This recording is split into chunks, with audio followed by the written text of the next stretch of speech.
નમસ્કાર મિત્રો, હું છું દીપ્તિ રસોઈ ગુજરાતીમાં આપ સૌનું સ્વાગત છે. ગાજરના હલવાની સિઝન આવી ગઈ છે. હજી સુધી તમે બનાવ્યો કે નહીં? ના બનાવ્યો હોય તો કોઈ વાંધો નહીં.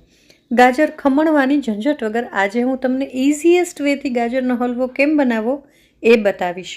ગાજર લઈ લીધા છે 1 કિલો, એને છોલી નાખ્યા છે એકદમ સરસ ધોઈને. છોલી એની છાલ ઉતારી ટૂંકમાં, અને પછી આ રીતે ગોળ પતિકા કાપી લીધા છે.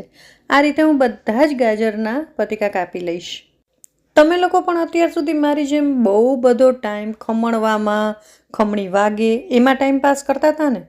હવે તમે જુઓ, એટલો ઝડપથી ગાજરનો હલવો અહીંયા રેડી થઈ જાય છે ને.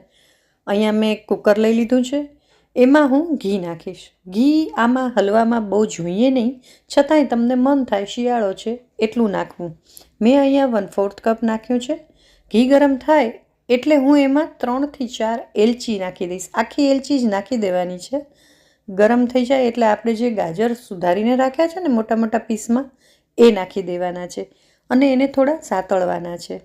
હલવો એકદમ સરસ મજાના કલરનો થાય ને એટલે લેવાના આવા સરસ લાલ ગાજર. એકદમ ફાઇનલ જે હલવો બનશે ને એકદમ સરસ બનશે. અત્યારે તમે કલર જોઈ લો, સાંતળવાથી એનો કલર એકદમ સરસ થઈ જશે. એટલે તમને ખ્યાલ આવી જશે કે હવે આપણે ક્યાં સુધી સાંતળવાનો છે. એકદમ બધા ગાજર ઉપર ઘીનું કોટિંગ થઈ જાય, ગાજરનો કલર બદલાઈ જાય ત્યાં સુધી આપણે એને સાંતળવાના છે. હવે નોર્મલી આપણે કુકર વગર જ્યારે હલવો બનાવીએ ને, ખમણી ગાજર પછી એને ઘીમાં સાંતળીએ અને પછી દૂધ નાખીએ તો એમાં ખાસું દૂધ જોઈતું હતું. અહીં મેં અડધો કપ જ દૂધ લીધું છે. કુકરમાં વધારે દૂધની જરૂર જ નથી. એટલે એ દૂધ નાખી અને આપણે એને ઢાંકણ બંધ કરી અને 2 થી 3 વિસલ, આમ તો 2 જ વિસલમાં સરસ ગાજર થઈ જ જાય છે. તમને એમ લાગે તો 3 વિસલ કરી નાખવી. મેં અહીંયા 2 જ વિસલ કરી છે. પ્રેશર રિલીઝ થઈ જાય ત્યાં સુધી આપણે રાખવાનું છે, પછી ખોલી નાખશું. તમે જુઓ, ખોલી નાખ્યા પછી દૂધ તો હજી છે જ અને ગાજર એકદમ સરસ બાફી ગયા છે. તો હવે પોટેટો મેશર લઈ અને આને એકદમ આપણે છૂંદી નાખવાનું છે. હવે અહીંયા મેં એક કઢાઈ લઈ લીધી છે, એમાં આપણું આ બનાવેલું મિશ્રણ નાખી દઈશું અને મેં કીધું એમ પોટેટો મેશરથી એકદમ છૂંદી નાખશું. આમાં ક્યાંય ખમણવાની આપણે જરૂર જ નથી. તમે જોશો કે એકદમ સરસ હલવો રેડી થશે.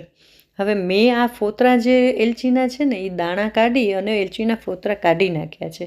એની સુગંધ જે બેસવાની હતી એ હલવામાં આવી ગઈ છે. હવે ગાજર એકદમ મીઠા જ હોય છે, છતાંય તમને જેટલું ગળ્યું ભાવતું હોય એટલી ખાંડ ઉમેરવાની.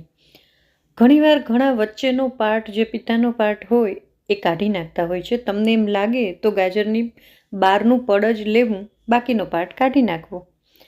હવે અહીંયા 1/4 કપ જેટલી ખાંડ હું આમાં ઉમેરી દઈશ. થોડુંક જ દૂધ બાકી રહે ને ત્યાં સુધી, બળી જ જશે ત્યાં સુધીમાં, એટલે થોડુંક દૂધ બાકી રહ્યું છે ત્યાં હું ખાંડ ઉમેરી દઈશ. ખાંડનું પણ પાણી થશે એટલે ટોટલ જ્યારે બળે ત્યાં સુધી આપણે રાહ જોવાની છે, ત્યાં સુધી હલાવવાનું છે. તમે વિચારો, ફક્ત 5 થી 7 મિનિટમાં બધું ખાંડનું પાણી અને દૂધ બધું એકદમ સરસ બળી ગયું છે. હવે આમાં ડ્રાયફ્રૂટ્સ ઉમેરી દઈશું. મેં અહીંયા કાજુ, કિસમિસ અને ચારોળી આ 3 નાખ્યા છે. ગમતા હોય એ ડ્રાયફ્રૂટ્સ નાખી શકાય. ત્યાર પછી બહુ જ જરૂરી, એકદમ ટેસ્ટ વધારશે ને એવો નટમેગ પાવડર એટલે કે જાયફળનો પાવડર હું આમાં નાખી દઈશ, અડધી ચમચી. એલચી તો આપણે ગાજર બાફ્યા ત્યારે જ નાખી દીધી હતી, છતાંય વધારે જરૂર પડે તો તમે નાખી શકો એલચીનો પાવડર. હવે ડ્રાયફ્રૂટ્સ નાખી દીધા છે. મિક્સ કરી અને મેં કીધું એ રીતે તમને કે માવો હું આમાં નાખીશ. મારા ઘરમાં માવો પડ્યો છે. ઓકે, હવે તમારા ઘરમાં ઘણીવાર જો આપણા ઘરમાં સ્વીટ પડી હોય, બરફી છે, પેંડા છે, એ પણ તમે માવાની જગ્યાએ નાખી શકો. તો એ નાખો તો એના પ્રમાણે ખાંડ નાખવી. માવાને એકદમ સરસ મિક્સ કરી લેવાનો છે હલાવીને. તમે જોશો કે આખું ટેક્સચર જ બદલાઈ જશે હલવાનું. બહુ જ ફાઇન માવો નાખ્યા પછી થઈ જશે. માવો નાખ્યા પછી 2 થી 3 મિનિટ, ધેટ્સ ઇટ, આપણો ગાજરનો હલવો રેડી થઈ ગયો છે. તમે જોઈ શકો છો ખાંડનું પાણી, દૂધ બધું જ બળી ગયું છે. આપણો હલવો ઘટ થઈ ગયો છે. તો બસ હવે હું ગેસની ફ્લેમને ઓફ કરી દઈશ. મિત્રો, મારી ચેનલને હજી સુધી સબસ્ક્રાઈબ ના કરી હોય ને તો પ્લીઝ કરી લેજો. બહુ સરસ મજાના વિડીયો ઇઝીલી વેથી કેમ બનાવવી કોઈ પણ વસ્તુ એ હું તમને આ ચેનલ ઉપર શીખડાવું છું.